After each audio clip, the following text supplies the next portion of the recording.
দর্শক, শিরোনামে যেটা জানাচ্ছিলাম যে ইরানের সাথে ইসরায়েল এবং যুক্তরাষ্ট্র জোটের লড়াই চলছেই। সবশেষ ওমানের দুকম বন্দরে হামলা চালিয়েছে ইরান। এছাড়া হরমুজ প্রণালীতে একটি তেলবাহী ট্যাঙ্কারেও মিসাইল ছুড়েছে তেহরান। হামলা হয়েছে বাহরাইনের বিলাসবহুল হোটেলেও। অন্যদিকে তেহরানের 7টি স্থানে হামলা চালিয়েছে তেল আবিব। একদিনে 1200-রও বেশি বোমা হামলার দাবি করেছে ইসরায়েল। আর সব মিলিয়ে ইরানের নিহতের সংখ্যা ছাড়িয়েছে এখন পর্যন্ত প্রায় 200। এদিকে ইরাক হামলা বন্ধ না করলে আরো তীব্র আক্রমণের হুঁশিয়ারি দিয়েছে ট্রাম্প। বিস্তারিত জানাচ্ছেন দেওয়ান মোবাশ্শিরা হোসেন। ইরান ইসরায়েল যুক্তরাষ্ট্রের যুদ্ধ এখন তুঙ্গে। দফায় দফায় চলছে দুই দেশেরই ক্ষেপণাস্ত্র হামলা।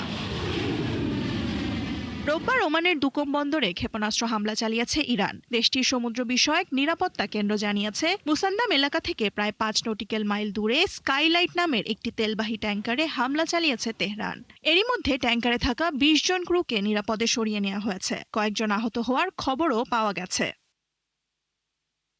মধ্যপ্রাচ্যে প্রকট হয়ে উঠেছে ইরানের ক্ষেপণাস্ত্র হামলা। আইআরজিসির তথ্য অনুযায়ী মধ্যপ্রাচ্যের 27টি মার্কিন ঘাঁটিতে এরই মধ্যে হামলা চালিয়েছে ইরান। এদিকে ইরানের ছোড়া প্রায় অর্ধশত ক্ষেপণাস্ত্র আটকে দিয়েছে বাহরাইন। দেশটির আন্তর্জাতিক বিমানবন্দর সহ রাজধানী মানামার বিভিন্ন স্থানে এসব হামলা চালানো হয়। সৌদি আরবের রাজধানী রিয়াদ ও কুয়েতে নতুন করে বিস্ফোরণের খবর জানিয়েছে আল জাজিরা। এ পর্যন্ত আরব আমিরাতে 200-র বেশি ড্রোন ও ব্যালিস্টিক ক্ষেপণাস্ত্র হামলা চালিয়েছে ইরান।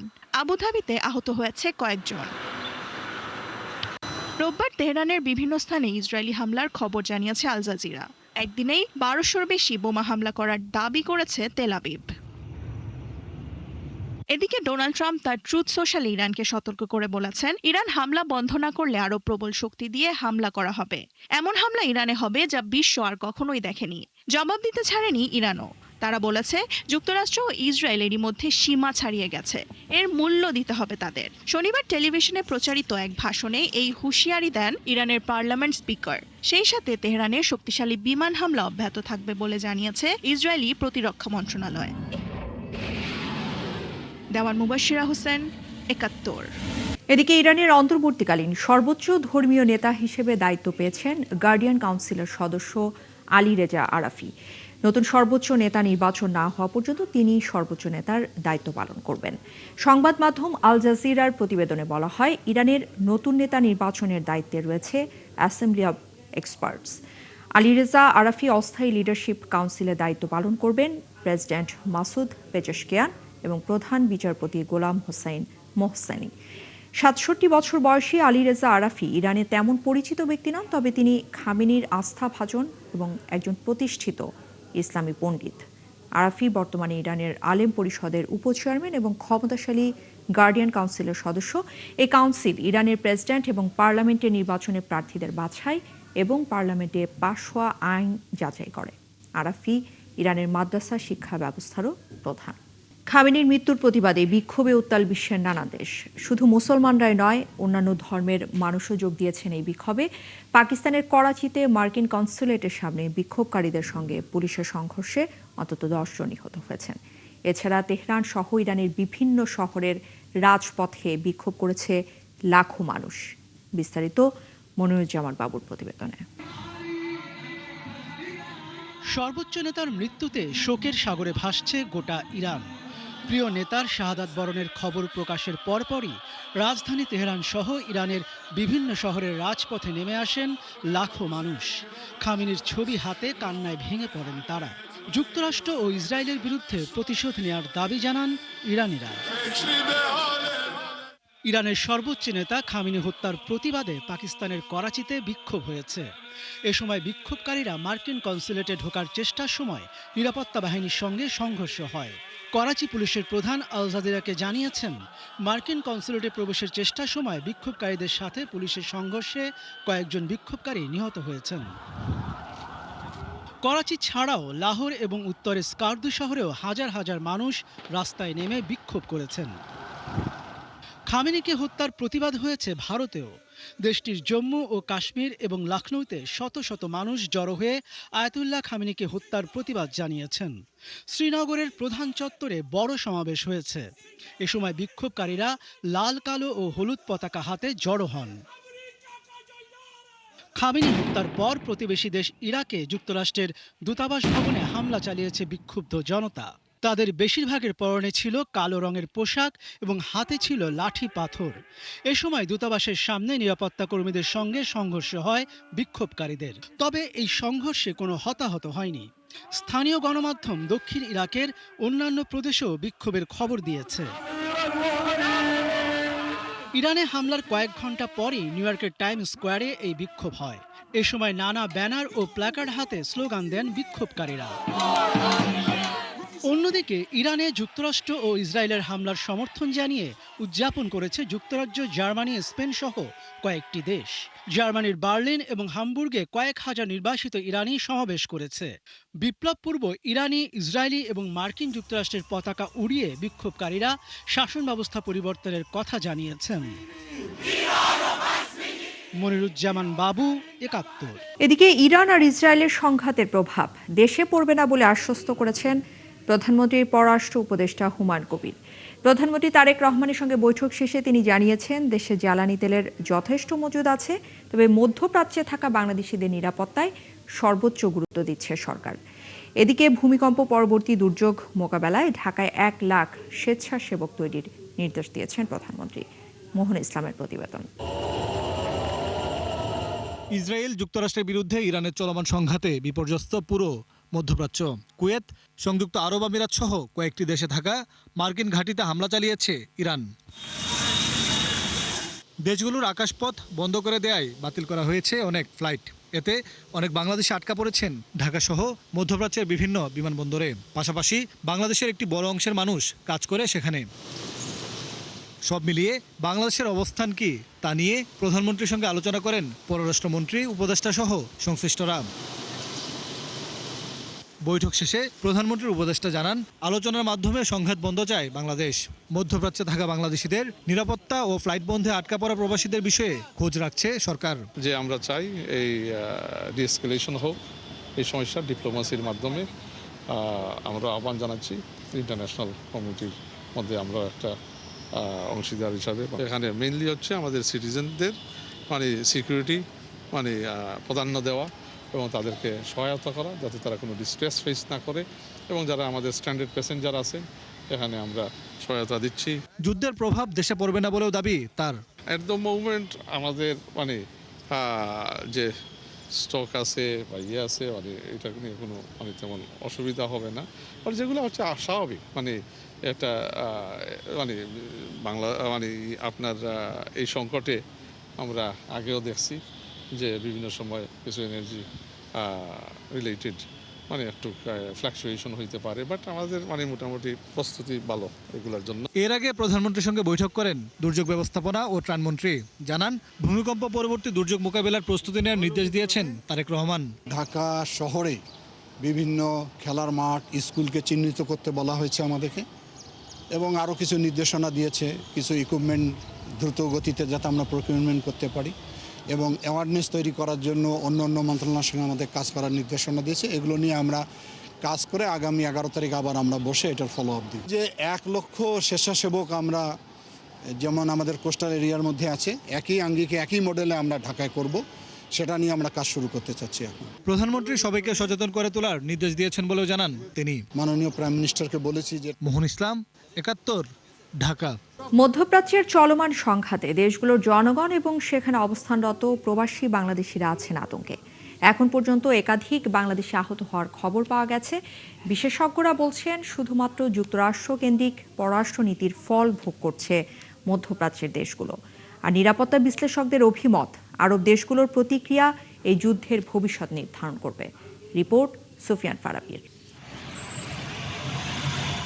ইরানে যুক্তরাষ্ট্র ও ইসরায়েলের যৌথ হামলার পর পুরো মধ্যপ্রাচ্যে বারুদের গন্ধ। সৌদি আরব, বাহরাইন, কাতার, ওমান ও কুয়েত সহ গালফভুক্ত দেশগুলোতে অবস্থিত যুক্তরাষ্ট্রের সামরিক স্থাপনায় হামলা চালিয়েছে ইরান, যার অধিকাংশই লক্ষ্যবস্তুতে আঘাত না হেনে জনসাধারণের বসবাসের এলাকায় আছড়ে পড়েছে। কুয়েতে একজন প্রবাসী বাংলাদেশি গুরুতর আহত হয়েছেন। এছাড়া প্রাথমিক চিকিৎসায় সুস্থ হয়েছেন আরও কয়েকজন। সংযুক্ত আরব আমিরাতে বাংলাদেশি কেউ আক্রান্ত হননি বলে জানিয়েছে দূতাবাস। তবে নিরাপদ আশ্রয় বেছে নিতে দূতাবাসের পক্ষ থেকে সতর্কবার্তা দেওয়া হচ্ছে।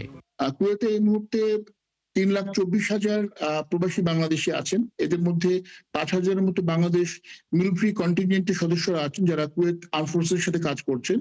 তো আল্লাহর রহমতে এইসব আক্রমণে বাংলাদেশি কোনো ব্যক্তি নিহত হননি। গতকালকে বিকেলে কুয়েত এয়ারপোর্টে একটি ড্রোন আক্রমণ হয়। তো সেই ড্রোন আক্রমণে একজন বাংলাদেশি তিনি পায়ে আঘাত পান এবং আরো 3জন বাংলাদেশি কাচের আঘাতে সামান্য আঘাতপ্রাপ্ত হন। নিরাপত্তা বিশ্লেষক ইমদাদুল ইসলাম বলছেন, যেহেতু ইরানের মিসাইলে আক্রান্ত মধ্যপ্রাচ্যের অধিকাংশ দেশ, তাই তারা পাল্টা কী ধরনের পদক্ষেপ নিতে যাচ্ছে তার উপর নির্ভর করছে ওই অঞ্চলের নিরাপত্তা ও বৈশ্বিক অর্থনীতি। হয়তো ইরান সরাসরি আমেরিকাতে আক্রমণ পরিচালনা করছে না, কিন্তু আমেরিকান যে ঘাঁটিগুলো আছে, লক্ষ্যবস্তুগুলো আছে, এগুলিতে তারা আক্রমণ পরিচালনা করছে। এখন দেখার বিষয় হচ্ছে এই যে আরব দেশগুলো এখন, সেখানে তাদের মধ্যে এক ধরনের ইতিবাচক প্রতিক্রিয়া ও নেতিবাচক প্রতিক্রিয়া হয়, সেটা দেখার বিষয়। কি করে জ্বালানি বা অন্যান্য দ্রব্য সামগ্রী পৃথিবীতে সরবরাহ হবে, এই জিনিসগুলো যখন এখন সারা পৃথিবীতে, বিশেষ করে আমাদের মতো তৃতীয় বিশ্বের দেশগুলোর উপরে প্রচণ্ড একটা প্রভাব এখানে পড়বে। তো সেই প্রভাবটা হবে নেতিবাচক অর্থনীতির উপরে, আমাদের সামরিক নীতির উপরে বিভিন্নভাবে এটা জড়িয়ে যাবে। একটা দেশ এক এক সময় জড়িয়ে যাবে, দেখবেন। আর হার্ভার্ড ইউনিভার্সিটির গবেষণার সাথে যুক্ত এই ভিজিটিং সায়েন্টিস্ট মনে করেন, কূটনৈতিক বোঝাপড়ার ব্যর্থতা মধ্যপ্রাচ্যে এমন ভয়াবহ পরিস্থিতি তৈরি করেছে। কিন্তু সৌদি আরবিয়া থেকে শুরু করে মিডল ইস্টের অন্যান্য কান্ট্রি গুলোকেও কিন্তু they have to revisit their foreign policy for the sake of their future security and to prevent their security threat. এটাও কিন্তু মাথায় রাখতে হবে। Otherwise more dependency on USA, এটা কিন্তু আসলে আলটিমেটলি মিডল ইস্টের জন্য পিস প্রসপারিটির ক্ষেত্রে বড় একটা সাংঘর্ষিক কিছু হয়ে যেতে পারে। তবে পরিস্থিতি আরো খারাপ হলে বিশ্বকে বছরব্যাপী ভুগতে হবে অর্থনৈতিক দুরবস্থায়, এমনটাই মনে করেন তিনি। সুফিয়ান ফারাবি, ৭১, ঢাকা। ইরানের সর্বোচ্চ ধর্মীয় নেতা আয়াতুল্লাহ আল খামেনি সহ দেশটির ঊর্ধ্বতন সামরিক কর্মকর্তাদের হত্যার প্রতিবাদে ঢাকায় বিক্ষোভ মিছিল এবং সমাবেশ করেছে জামায়াতে ইসলামী। বিকেলে বায়তুল মোকাররম জাতীয় মসজিদের উত্তর গেটে বিক্ষোভ সমাবেশ করে দলটি। এ সময় জামায়াত নেতারা যুক্তরাষ্ট্র এবং ইসরায়েলের নগ্ন হামলার তীব্র নিন্দা জানান। মুসলমানদের উপর ইহুদিদের হামলা নির্যাতন চললেও জাতিসংঘ সহ কয়েকটি দেশ তাদের তাবেদারি করছে বলে মন্তব্য করেন জামায়াতের নায়েবে আমির এটিএম আজহারুল ইসলাম। ইসরায়েল যুক্তরাষ্ট্র জোট ইরানে হামলা বন্ধ না করলে বাংলাদেশ থেকে পণ্য বয়কটের হুঁশিয়ারি দিয়েছেন তারা। আর ইরানের উপর ইসরায়েল এবং যুক্তরাষ্ট্রের হামলাকে গণতন্ত্র এবং মানবতার উপর হামলা বলেও মন্তব্য করেন জামায়াতের নেতারা। মুসলিম বিশ্বকে ঐক্যবদ্ধ হয়ে ইসরায়েল এবং তাদের মদতদাতাদের বিরুদ্ধে প্রতিরোধ করে তোলারও আহ্বান জানান। এই হামলা শুধু মুসলিম বিশ্বের মুসলমানদের বিরুদ্ধেই নয়, এই হামলা গণতন্ত্রের বিরুদ্ধে, এই হামলা মানবাধিকারের বিরুদ্ধে, এই হামলা মানবতার বিরুদ্ধে, এই হামলা জনগণের প্রতিষ্ঠিত সরকারের বিরুদ্ধে। কোন শক্তি এই হামলা নিন্দা না করে পারে না। জামায়াতে ইসলামীর পক্ষ থেকে আমরা তার তীব্র নিন্দা এবং ক্ষোভ প্রকাশ করি এবং তার বিরুদ্ধে সারা বিশ্বকে এগিয়ে আসার জন্য উদাত্ত আহ্বান জানাচ্ছি। ইরানের সাথে ইসরায়েল এবং যুক্তরাষ্ট্র জোটের সংঘাতের ফলে মধ্যপ্রাচ্যে প্রায় ৭৪টি ফ্লাইট বাতিল করেছে হজরত শাহজালাল আন্তর্জাতিক বিমানবন্দর কর্তৃপক্ষ। পরিস্থিতি কিছুটা স্বাভাবিক হওয়ায় চালু হয়েছে বেশ কিছু ফ্লাইট। তবে ফ্লাইট বাতিলে নিজেদের ক্ষতি হলেও যাত্রীদের ক্ষতিপূরণ দেবার কথা জানিয়েছে বাংলাদেশ বিমান। আর প্রবাসীদের গন্তব্যে পাঠাতে সব ধরনের ব্যবস্থা নেওয়ারও আশ্বাস দিয়েছে সরকার। বিস্তারিত ফরহাদ ইবনে মালিকের প্রতিবেদনে। ইসরায়েল ও যুক্তরাষ্ট্রের সাথে ইরানের হামলা পাল্টা হামলায় সারা বিশ্বের সাথে কার্যত বন্ধ মধ্যপ্রাচ্যের আকাশসীমা। এর প্রভাব পড়েছে বাংলাদেশেও। ঢাকায় হজরত শাহজালাল আন্তর্জাতিক বিমানবন্দরে রোববার দুপুর পর্যন্ত বাতিল হয়েছে ৭৪টি ফ্লাইট। এতে চরম দুর্ভোগে পড়েছেন মধ্যপ্রাচ্যের বিভিন্ন দেশে যেতে ইচ্ছুক যাত্রীরা। অনেকেই রয়েছেন ফ্লাইটের অপেক্ষায়। গতকাল সন্ধ্যা ৭টা ফ্লাইট ছিল, আমি ৪টা বাজে এখানে এয়ারপোর্ট ঢুকার পরে শুনতে পাই যে মধ্য ফ্রান্সে যুদ্ধ চলতেছে। তো বলতেছে যুদ্ধ চলতেছে সাময়িকভাবে, এখন আপনারা বসেন, ফ্লাইট কি চালু হবে না বন্ধ থাকবে এখনও নির্দেশ আসে না, আপনারা বসেন, ওয়েট করেন। ওয়েট করার পরে অনেকক্ষণ পরে বলল যে এখন থেকে ২৪ ঘন্টা পর্যন্ত কোনো মধ্য ফ্রান্সে ফ্লাইট হবে না। শুধু আমার নাম, মোবাইল নাম্বার, আমার পাসপোর্ট নাম্বার নিয়ে বলছে যে এটা পরবর্তীতে জানানো হবে। ট্রানজিট দোহা, এখন কাতার এয়ারলাইন্স বন্ধ, এর জন্য যেতে পারছি না। আগে কি কিছু জানায়নি। ঠিক এজেন্সির মাধ্যমে ফোন দিছি, এজেন্সি বলছে একটু অপেক্ষা করে দেওয়া, যদি হয় তোমরা যাইতে পারবা, না হলে তার কোনো কিছু করার নেই। তবে রোববার সকালে জেদ্দা, রিয়াদ এবং ওমানের মাস্কটে ফ্লাইট চালুর ঘোষণা দেয় ইউএস বাংলা এয়ারলাইন্স। শনিবারের বাতিল হওয়া 2টি ফ্লাইট চালুর কথা জানিয়েছে বিমান বাংলাদেশ এয়ারলাইন্সও। হ্যাঁ, মানে যে সমস্ত ইন্টারন্যাশনাল রুলস রেগুলেশন আছে সেগুলো ফলো করেই হচ্ছে গিয়ে আমরা প্যাসেঞ্জাররা সুযোগ সুবিধা অবশ্যই পাবে। আমরা তো ক্ষতির সম্মুখীন হচ্ছি, এটা খালি আমরা না, সারা পৃথিবী সবার এভিয়েশন ইন্ডাস্ট্রি ক্ষতির সম্মুখীন হবে। এখন এটা তো অ্যাজ পার ইন্টারন্যাশনাল রুলস অনুযায়ী এই ক্ষতিটা আমাদেরকে মেনে নিতে হবে, যাত্রীদেরকে ক্ষতিপূরণ দিতেই হবে। দুপুরে বিমানবন্দরে আসেন প্রবাসী কল্যাণ ও বৈদেশিক কর্মসংস্থান মন্ত্রী আরিফুল হক চৌধুরী। জানান, যাত্রীদের গন্তব্যে পৌঁছে দিতে কাজ করছে কর্তৃপক্ষ। প্রত্যেকটা ফ্লাইট যেটা চালু হবে, যেটা রিয়াদ বা অন্য জায়গায় বলছে চালু হলে পরে আমরা আমাদের প্যাসেঞ্জারদেরকে যেভাবে স্মুথলি যাওয়া যায় সেই হ্যান্ডেলিংয়ের জন্য সিভিল এভিয়েশন, তারপরে প্রবাসী কল্যাণ মন্ত্রণালয় সবাই আমরা কাজ করতেছি। ফ্লাইট বাতিল হলে যাত্রীদের থাকা খাওয়ার বিষয়ে সরকার সব ধরনের ব্যবস্থা করবে বলেও জানান এই মন্ত্রী। ফরহাদ ইবনে মালিক, ৭১, ঢাকা। দর্শক, হযরত শাহজালাল আন্তর্জাতিক বিমানবন্দরের আরও খবর আমরা জানবো। সেখানে আছেন আমাদের সহকর্মী মোহাইমিনুল হক অপু। আমরা সরাসরি যুক্ত হচ্ছি তার সাথে। অপু, একটু জানাবেন, আপনার কাছে বেশ কিছু বিষয় জানতে চাই। আসলে বাংলাদেশ বিমান বলছে যে যেসব যাত্রীদের ফ্লাইট বাতিল হয়েছে তাদের এক ধরনের ক্ষতিপূরণ দেওয়ার কথা বলছে। সেক্ষেত্রে আসলে কিভাবে এই ক্ষতিপূরণটা দেওয়া হবে? আরেকটি ব্যাপার জানতে চাচ্ছিলাম যে ফ্লাইটের সবশেষ কি অবস্থা, নতুন করে আর কোনো ফ্লাইট বন্ধ ঘোষণা করা হয়েছে কিনা, আর যেদিকে যাচ্ছে আসলে পরিস্থিতি, সেক্ষেত্রে আসলে পরবর্তীতে যারা চান তাদের ক্ষেত্রে কোনো ধরনের কোনো বিমান বাংলাদেশের পক্ষ থেকে বা বিমানবন্দর কর্তৃপক্ষের পক্ষ থেকে কোনো ধরনের নির্দেশনা আছে কিনা?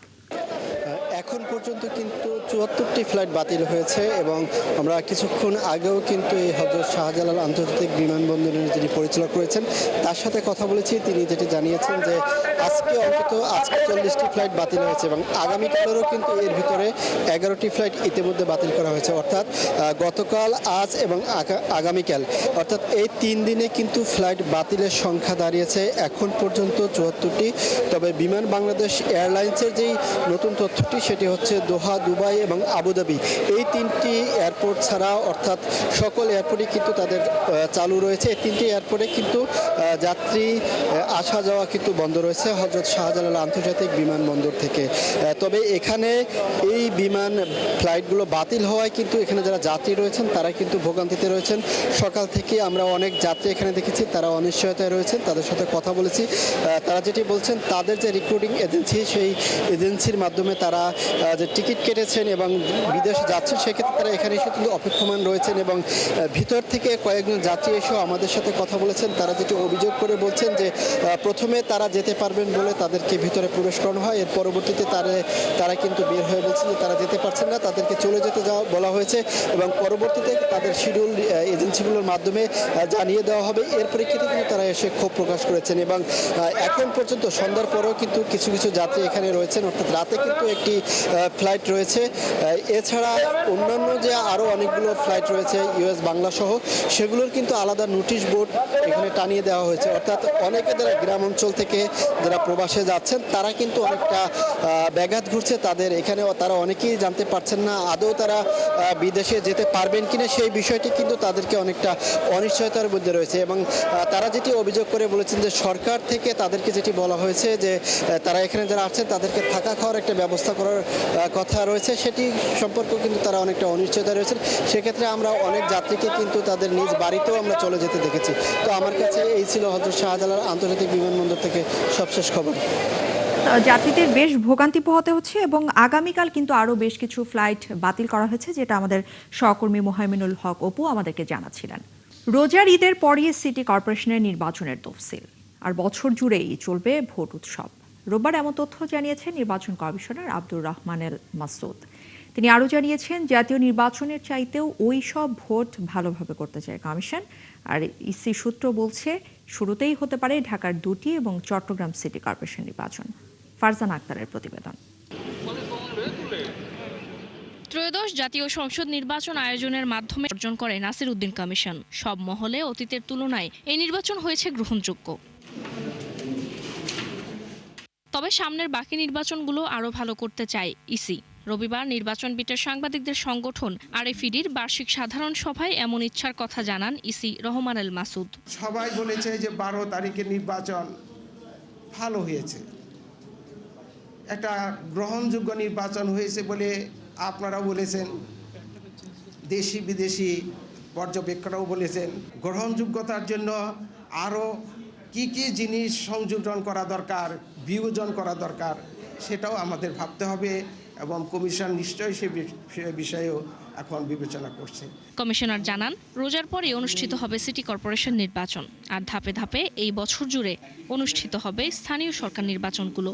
লোকাল গভর্নমেন্টের নির্বাচন শিগগিরই হবে এবং সেটা সারা বৎসর ধরেই অথবা বৎসরের বেশি ভাব ধরেই চলতে থাকবে। শিগগিরই আমি আশা করতেছি যে সিটি কর্পোরেশনের নির্বাচন হবে। পরপর তার আগে আমাদের উপনির্বাচন যে কয়টা আপনারা জেনেছেন, সে নির্বাচনগুলো শিগগিরই ডেট তফসিল ঘোষণা করা হয়েছে। শিগগিরই নির্বাচন সেখানে অনুষ্ঠিত হবে। রমজান মাসের পরেই আপনারা, আমি মনে করি যে লোকাল গভর্নমেন্টের যে সিটি কর্পোরেশনের নির্বাচন সেটা অনুষ্ঠিত হবে। মেয়র পদে নির্বাচন দলীয় নাকি নির্দলীয় হবে সে সিদ্ধান্ত সংসদ নেবে বলেও জানান এই কমিশনার। নির্বাচন কমিশন আইন অনুযায়ী সুষ্ঠু নির্বাচন। ফারজানা আক্তার, ৭১, ঢাকা। বিএনপি ক্ষমতায় আসার পর দেশে আইন শৃঙ্খলা পরিস্থিতির দৃশ্যমান উন্নতি হয়েছে দাবি স্বরাষ্ট্রমন্ত্রীর। চট্টগ্রামে ব্যবসায়ীর বাড়িতে গুলি বর্ষণকারীদের চিহ্নিত করা হয়েছে। চাঁদাবাজ শীর্ষ সন্ত্রাসীদের ধরতে খুব শিগগিরই আইন শৃঙ্খলা বাহিনী অভিযানে নামবে বলেও জানিয়েছেন তিনি।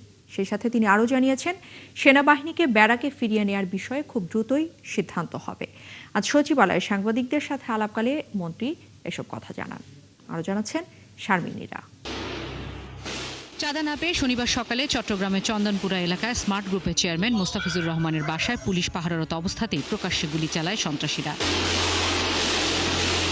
রোববার সচিবালয়ে সাংবাদিকদের স্বরাষ্ট্রমন্ত্রী জানান, গুলিবর্ষণকারীদের চিহ্নিত করা গেছে। সেই সাথে চাঁদাবাজ শীর্ষ সন্ত্রাসীদের ধরতে তৎপর সরকার। দাবি করেন, বর্তমান সরকার দায়িত্ব নেওয়ার পর দেশের আইন শৃঙ্খলা পরিস্থিতির দৃশ্যমান উন্নতি হয়েছে। নরসিংদীতে একটা নৃশংস হত্যাকাণ্ড হয়েছে। আমরা বলেছি 24 ঘন্টা থেকে 48 ঘন্টার ভিতরে সমস্ত অপরাধীদেরকে অ্যারেস্ট করতে হবে।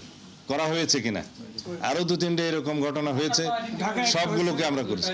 আমরা ঘটনা কি ঘটবো তার আগে তো আমরা গণক নই যেটা জানবো, কিন্তু ঘটনা ঘটার পরে আমাদের দায়িত্ব আমরা পালন করছি কিনা সেটাই হচ্ছে মানুষের দেখার। গেল 1.5 বছরের বেশি সময় ধরে মাঠে আছে সেনাবাহিনী। তাদের ব্যারাকে ফেরাতে উচ্চ পর্যায়ের আলোচনা করে দ্রুতই সিদ্ধান্ত নেওয়া হবে বলে জানান মন্ত্রী। প্রশ্নের জবাবে তিনি বলেন, জুলাই আন্দোলনকারীদের দায় মুক্তি দেওয়া হয়েছে, তাই এখনই পুলিশ হত্যা তদন্তের সুযোগ নেই।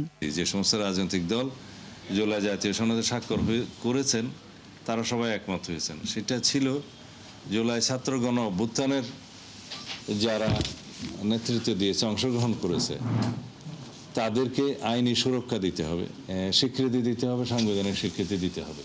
এই সমস্ত অঙ্গীকার আমরা সই করেছি এবং অঙ্গীকারাবদ্ধ হয়েছি। তার আলোকেই আমরা যা কিছু সিদ্ধান্ত নেব। অন্তর্বর্তী সরকারের 1.5 বছরে 133টি অধ্যাদেশের বিষয়ে কি ভাবছে বর্তমান সরকার, তাও জানান স্বরাষ্ট্রমন্ত্রী। সাংবিধানিকভাবে জাতীয় সংসদ অধিবেশনের প্রথম দিনেই এই অধ্যাদেশগুলো উপস্থাপন করা হবে পার্লামেন্টের নিয়ম অনুসারে। সেই অধ্যাদেশগুলো হুবহু কোনগুলো সংসদ গ্রহণ করবে সেগুলো জাতীয় সংসদে নির্ধারিত হবে। এর আগে সকালে স্বরাষ্ট্রমন্ত্রীর সাথে সৌজন্য সাক্ষাৎ করেন ঢাকায় নিযুক্ত ভারতীয় হাইকমিশনার প্রণয় ভার্মা। সীমান্ত হত্যা বন্ধ সহ তাদের আলোচনার বিষয় তুলে ধরেন সালাউদ্দিন আহমেদ। বর্ডার হত্যার বিষয়টি যেন আমাদেরকে আর শুনতে না হয়, সেই বিষয়ে যেন আমরা সবসময় এনগেজড রাখি। আমাদের বিজিবি এবং তাদের বিএসএফ যেন কন্টিনিউয়াস এই বিষয়ে বৈঠক করতে থাকে এবং এগুলোকে যতটুকু সম্ভব অ্যাভয়েড করা যায়। পরে দুপুরে পাকিস্তানের হাইকমিশনার ইমরান হায়দার দেখা করেন স্বরাষ্ট্রমন্ত্রীর সাথে। শারমিন নীরা, ৭১, ঢাকা। অনৈতিক প্রস্তাব এবং কথা কাটাকাটি আর সেই রাগ এবং ক্ষোভ থেকেই চাপাতি দিয়ে কুপিয়ে ওবায়দুল্লাহকে হত্যা করে তার রুমমেট শাহিন। আর হত্যার পর লাশ গুম করতে মরদেহ 7 টুকরা করে রাজধানী বিভিন্ন স্থানে ফেলে দেয় সে। সিসি ক্যামেরার ফুটেজ এবং তথ্য প্রযুক্তির সহায়তায় শাহিনকে গ্রেফতারের পর এসব তথ্য দিয়েছে পুলিশ। আশিক মাহমুদ জানাচ্ছেন বিস্তারিত।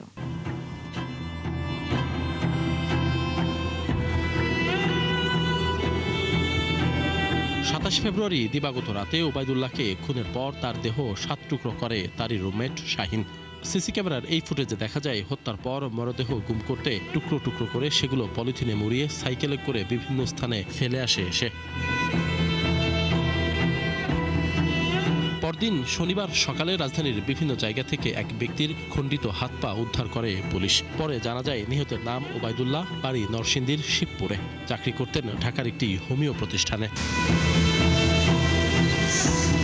মরদেহ উদ্ধারের পর তদন্তে নামে পুলিশ। সিসি ক্যামেরার ফুটেজ বিশ্লেষণ করে ওবায়দুল্লাহর রুমমেট শাহিনকেও গ্রেপ্তার করা হয়। শাহিন মতিঝিলের হিরাজিল হোটেলে কাজ করতেন। পুলিশ জানায় অনৈতিক প্রস্তাব ও কথা কাটাকাটির জেরে ওবায়দুল্লাহকে চাপাতি দিয়ে কুপিয়ে হত্যা করে শাহিন।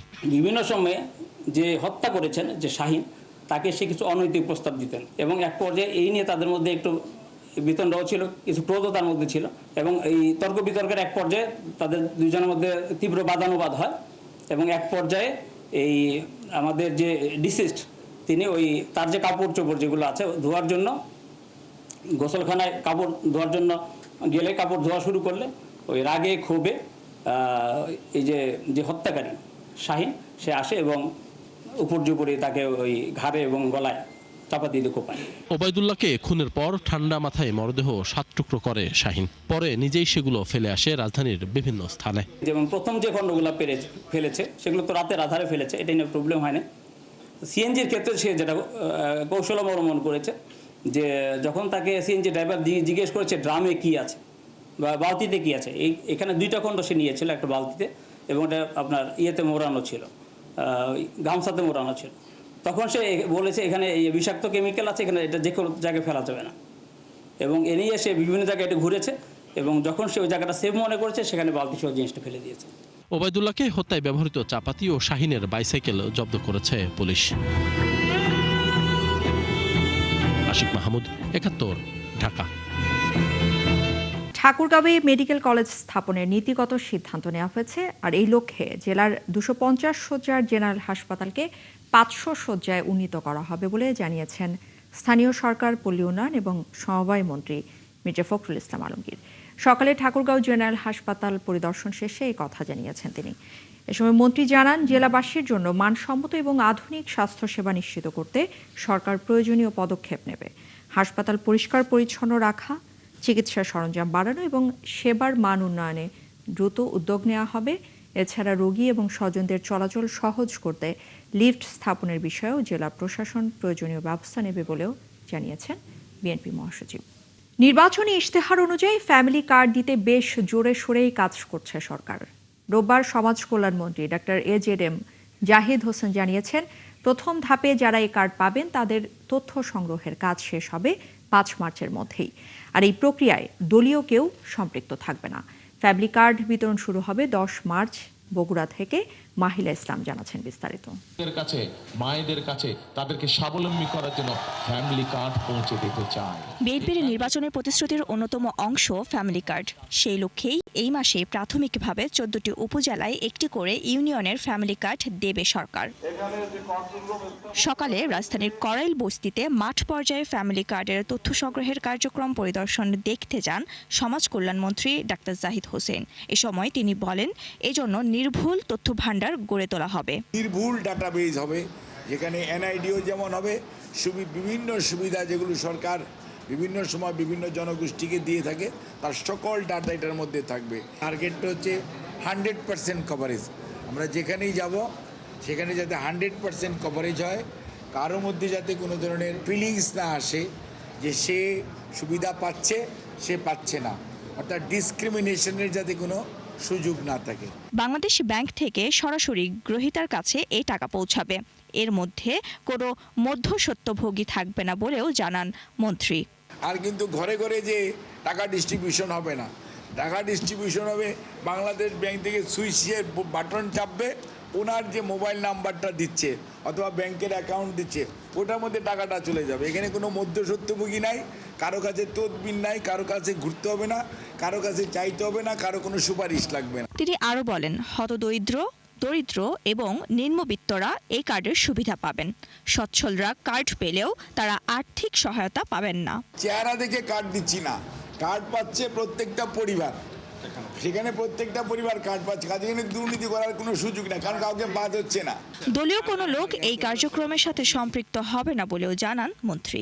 কাজগুলি করছে সরকারি কর্মচারী এবং কর্মকর্তারা। মাহিলা ইসলাম, ৭১, ঢাকা। দর্শক, চলছে সংবাদ সংযোগ। সরাসরি সংবাদ এবং অনুষ্ঠান দেখতে চোখ রাখবেন ৭১-এর ফেসবুক পেজে এবং সাবস্ক্রাইব করবেন ৭১-এর ইউটিউব চ্যানেলে। থাকবেন ৭১-এর সাথে।